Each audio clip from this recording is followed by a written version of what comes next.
The Friends of Spital Cemetery is a voluntary group dedicated to the preservation, conservation and restoration of this fine Victorian garden cemetery for the public benefit, and to explore how it can best serve the local community to ensure it remains extant for future generations to enjoy and appreciate. Our activities include researching the stories of the people buried here, and organizing a program of walks and talks, and producing trail leaflets and information boards to increase public awareness of the historical significance of Spital Cemetery. Looking after the monuments, which give the graveyard its overarching unique character. Promoting the cemetery as a peaceful refuge for people, and as a haven for wildlife. And, of course, raising necessary funds to make it possible for us to continue this outstanding work. Come and see what we're doing here at Spital Cemetery. Come on one of our walks and talks. Come on our tree walk, where you will be amazed at the diversity of the flora and fauna within the bounds of this amazing enclave. Or, better still, come and join us, come and help us, come and join our band of merry volunteers. You never know who you will get to meet, or what you will experience. See how to contact us on Facebook. That's at https://www.facebook.com, Friends of Spital Cemetery. Thank you so very much, and we would just love to see you taking the air, here in the beautiful grounds of Spital Cemetery, in Chesterfield, in the glorious county of Derbyshire, here in Middle England.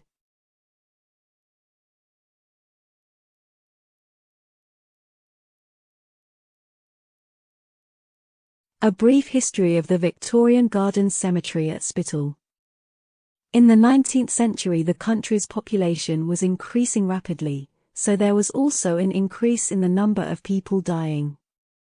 As you may imagine, existing burial grounds were full to overflowing, and were very often a terrible health hazard. At the same time, the number of nonconformists, that's Methodists, Baptists, Congregationalists, and dissenters of varied persuasions etc., was increasing in number. And they did not want to be buried in consecrated ground or according to the rites of the much-established church. Between 1832 and 1857 a series of acts relating to burials were passed. These allowed the closure of existing and overflowing burial grounds and led to the establishment of public cemeteries administered by burial boards. There is a cemetery, on Uttoxeter Road in Derby, which had opened in 1843 and was operated by a private company which was taken over by the new burial board in 1855. Our hometown of Chesterfield was to follow in their footsteps soon after. Let's start at our own beginning, shall we? Came the fateful day. The ratepayers of Chesterfield were summoned to a meeting by the mayor, a Mr. William Drabble. The date was the 19th of July, 1855. And this was to consider the need for a new burial ground for Chesterfield and the surrounding hamlets within or under the control of the parish of Chesterfield. None of this was to be plain sailing. By the following March in 1856, after some initial teething problems, the new burial board agreed to establish a cemetery at Spital. That's our Spital here at the side of the fairly steep Hady Hill just slightly southeast of Chesterfield and well within the sight and sound of Chesterfield's magnificent crooked spire church. At first sight, a steep hillside may seem a strange choice for a cemetery. But at that time cemeteries were laid out as so-called garden cemeteries, which were intended to be very attractive places to visit, with trees, flower beds, and winding pathways. It was estimated that the total cost of buying the land, erection of buildings, and layout of the site, would be on the order of some £6,272. 17 shillings, and not forgetting the odd sixpence. Then, in the May of 1856, a competition was held for the proposed layout design, with plans, elevations and sections for the erection of a lodge with a boardroom, entrance gates, reception house, and 2 cemetery chapels. All very grand indeed. The 2 chapels were to be under one roof but separated with an internal wall. This all, to be accompanied with estimates for the execution of the whole, including enclosing the entire grounds with walls and fences, and fitting out both chapels, etc. The cost for the buildings was not to exceed £2,200. Way back then, an enormous amount of mainly ratepayers' money. On top of all this, a second competition was held for a design for the layout of the actual cemetery grounds. Competition was very fierce, and 36 designs were eventually submitted for the chapels and 15 designs for the laying out of the grounds. Messrs. Bidlake and Lovett, of Wolverhampton, submitted the winning plans for the chapels. And F.C. Gillett, a local mining engineer, submitted the winning design for the layout of the grounds. The land itself, for the burial ground, was purchased from the executors of a late Mr. Loans for £3,596, and a mortgage of £6,992, on the poor rate of the Chesterfield and Tapton townships was arranged, of which Tapton's share, where Spital Cemetery is situated, was to be £720. There was much debate, in particular about the balance on the board between churchmen and dissenters, and the unfair allocation of land, and about the charges for burials. The cemetery was, of course, outside the smaller township of Chesterfield itself, and the cost of burials for people from outside Chesterfield and Tapton were to be significantly higher. This penalized all nonconformists from outside Chesterfield and Tapton, who wanted, for whatever reason, to be buried in non-consecrated ground. And after great debate, a complex scale of charges was eventually agreed, with agreed specified times that funerals were allowed to take place, and with a levy of painful fines for any funeral that dared to be late off the mark. Also, there was no initial provision for Roman Catholics. However, and finally, everything was eventually resolved, to some degree or other. And eventually, on August 19, 1857, the then Bishop of Lichfield visited Chesterfield in order to consecrate a new church in the village of Ubold. Before proceeding to the consecration of the Chesterfield and Tapton Cemetery. This, my dear friends, is what we now know as our very own Spital Cemetery. Now, Spital Cemetery was actually the second public cemetery in the county after Derby. Remember, I mentioned earlier the cemetery on Uttoxeter Road in Derby. Now, the first person to be buried in Spital Cemetery on the 23rd of August, in 1857, was the unfortunate Mary M. Bridget, aged 2 weeks old. She was laid to rest in an unmarked grave. Why this was the case we have been unable to discover. However, in 2017 a new headstone was erected to mark the place of this first burial. The next 3 burials were of children of 1 year of age or less. The first tombstone, a ledger laid flat on the ground, was that of Mr. John Holland, a surgeon. the first burial in non-consecrated ground, was on the 23rd of September. And the first Roman Catholic burial in the cemetery, yes, they were finally allowed in, was of James Patrick Kelly, a 4-day-old infant, buried in common ground. In 1859, land for the use of Roman Catholics was consecrated. And on the 27th of July, 1859, Kate Broomhead-Me, aged 1 year, was buried there also in an unmarked grave. Many people who were prominent in Chesterfield in the late 19th and early 20th centuries are buried in Spital Cemetery, as well as some of the lowliest of poor souls. Within these pages, we will endeavor to bring to you as many of their stories as we can uncover. It is hoped, with humility, that you will forgive us if this daunting and possibly never-ending task appears to be absorbing the years of so many of our excellent volunteers. So please, if you have something to offer, or can bring forth anything thereby adding to this monumental enterprise, do get in touch. And remember, Spital Cemetery isn't going anywhere, so you will always know where and how to find us. Thank you so very much for your time and interest.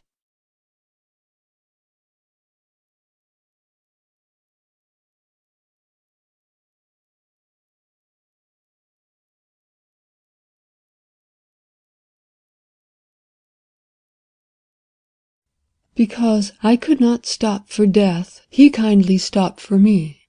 The carriage held but just ourselves and immortality.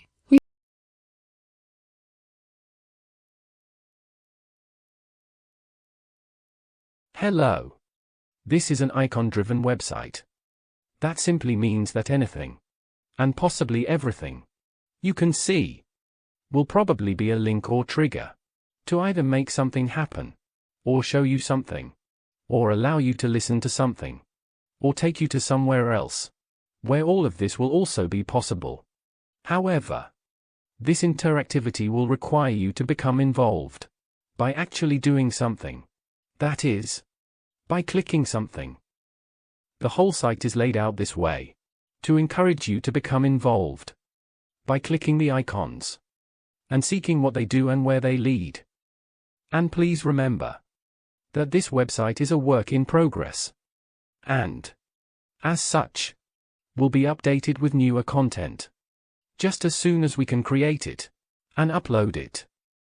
And also, as such, it is designed to be very easy to use and both informative and entertaining at the same time.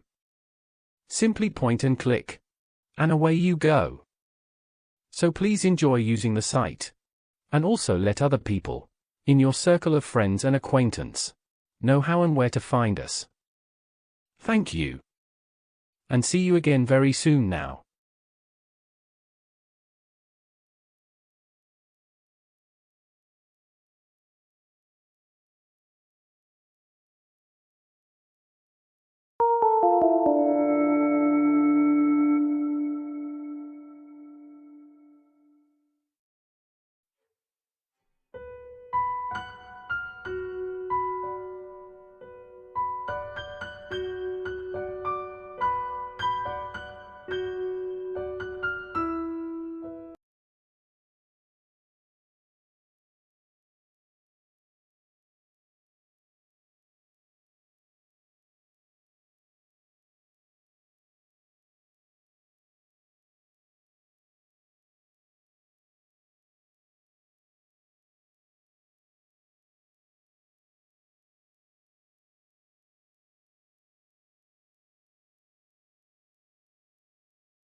I don't think I've ever seen anything quite like this before.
Hi, my name's Kevin Hicks. Welcome to my YouTube channel, The History Squad. Now, today's video has been voted in by my Patreon members. Hey guys, thanks a million. It's a bit of a dark subject, really. It's about the burial practices of Victorian London, around about the 1830s, 40s to be precise.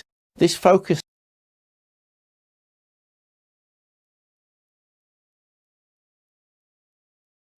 Hi, my name's Kevin Hicks. Welcome to my YouTube channel, The History Squad. Now, today's video is actually a follow-on to our film about the Ennon Chapel in London in the Victorian times, where 12,000 bodies were buried underneath.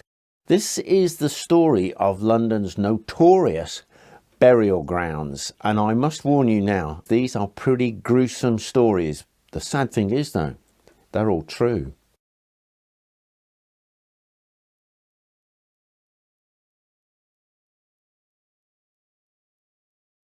Hi, my name's Kevin Hicks. Welcome to the History Squad. Now, this video is all about the resurrection men, the resurrectionists, the grave robbers who used to supply the anatomists, the surgeons with fresh corpses so they could dissect them. So let's delve back into Britain's dark past, the 18th and 19th century. And without further ado, let's see what we can dig up. So,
I'm Alan Morrison. I'm a trustee of the Derbyshire Historic Buildings Trust, And today we're standing in the Victorian chapels in Spital Cemetery Chapel in Chesterfield, which have been ruinous for many, many years since they became redundant. In the 1850s, the parish church in the middle of Chesterfield with the famous crooked spire was running out of space in the churchyard. So the borough powers that be decided it was time to create a new cemetery away from the centre of the town. So in 1857, this building was put up with two chapels inside it, an Anglican chapel and a nonconformist chapel. And today it's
What you're looking at here, before you, is a life curve. That is, it clearly shows a progress, in years, from the cradle to the grave. Starting at 0, that's the time of birth. All the way up to a possible 100 years of a protracted lifespan. It's not guesswork, or a flight of fancy. It's a real, hard-world, fact of an individual's lifespan. Some people live longer than the 100 years shown here. Alas, other people never get this far.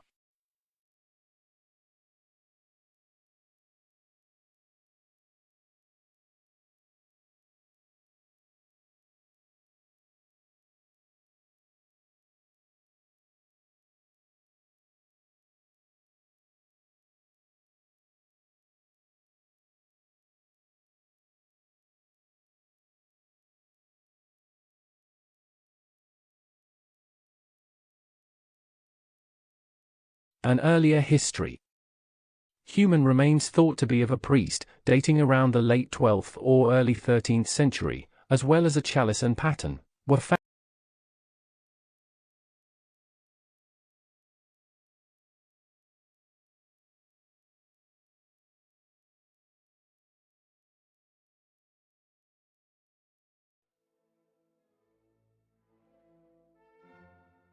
Mature trees and biodiversity.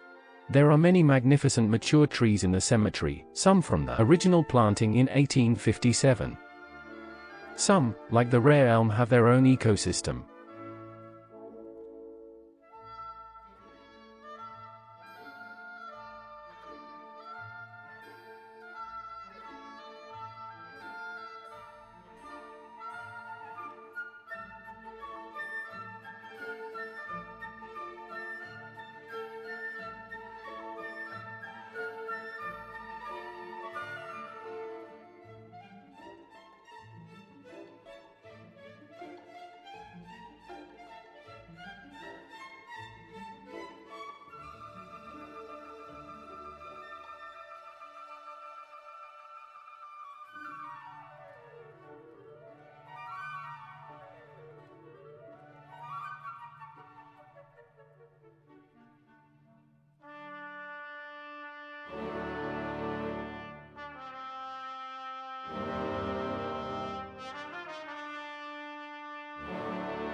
What is this site designed to do?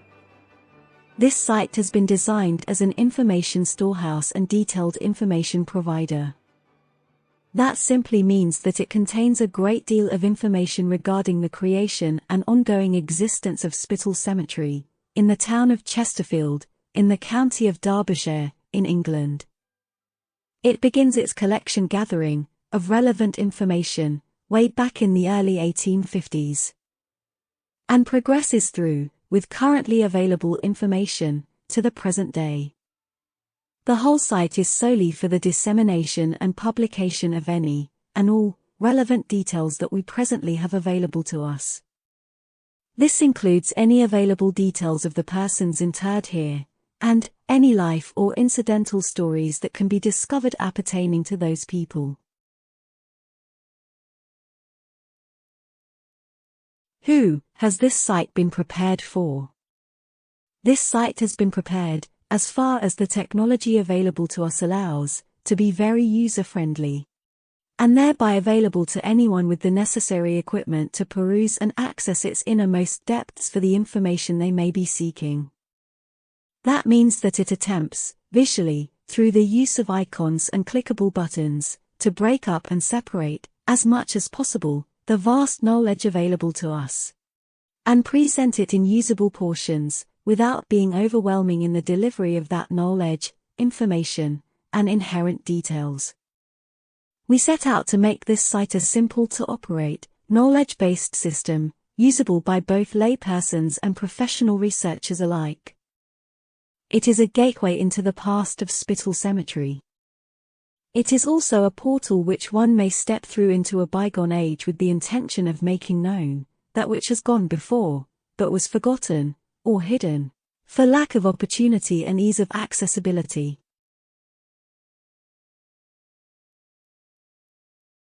How is the site designed to work? The site is designed to work by pointing and clicking on any of the available, small, picture icon images, more commonly known simply as buttons. If you're using a computer mouse, then clicking on those buttons will activate, or trigger, an event that should, assuming that everything is working correctly, open up another full screen page, along with its associate clickable buttons, or take you to an inclusion that is incarcerated within the page you are currently on. Likewise, if you are using a laptop or tablet as your viewing medium, then your pointer, or finger, should activate the buttons in a like manner.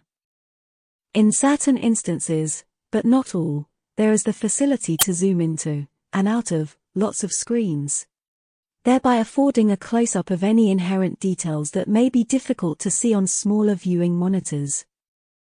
Most of the screens are capable of being scrolled either to the left or to the right. This facility is enabled to aid you in navigating about the site for ease of use and to offer more control of the environment to hand.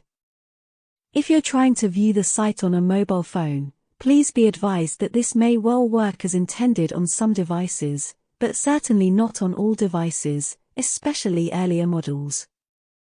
The site also has many inclusions for downloading written information, or graphic details, such as maps, etc., in the form of PDF files.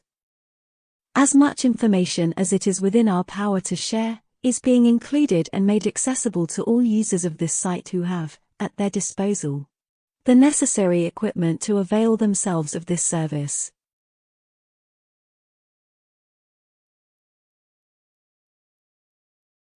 Number of persons buried in Spital Cemetery with these surnames.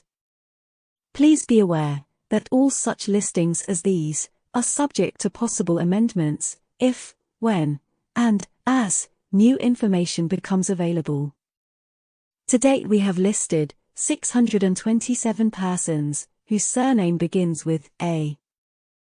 3,063 persons whose surname begins with B. 2,058 persons whose surname begins with C. 917 persons whose surname begins with D.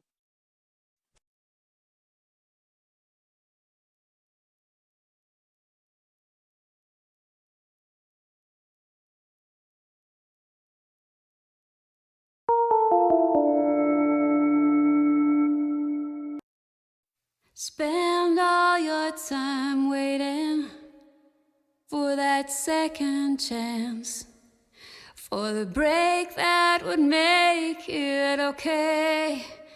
There's always some reason to feel not good enough, and it's hard at the end of the day. I need some distraction, oh, beautiful release. Memories seep from my veins, let me be empty, weightless, and maybe I'll find some peace tonight. In the arms of the angel, fly away from here, from this dark, cold hotel room, and the endlessness that you feel. You were pulled from the wreckage. Love your silent reverie. You're in the arms of the angel. May you find some comfort here. So tired of the straight line, and everywhere you turn, there's vultures and thieves at your back, and the storm keeps on twisting. You keep on building the lies that you make up for all that you lack. It don't make no difference escaping one last time. It's easier to believe in this sweet madness of its glorious sadness that brings me to my knees. In the arms of the angel, fly away from here, from this small, cold hotel room, and the emptiness that you feel. You were pulled from the wreckage. Love your silent reverie. In the arms of the angel, may you find some comfort here. You're in the arms of the angel, may you find some comfort here.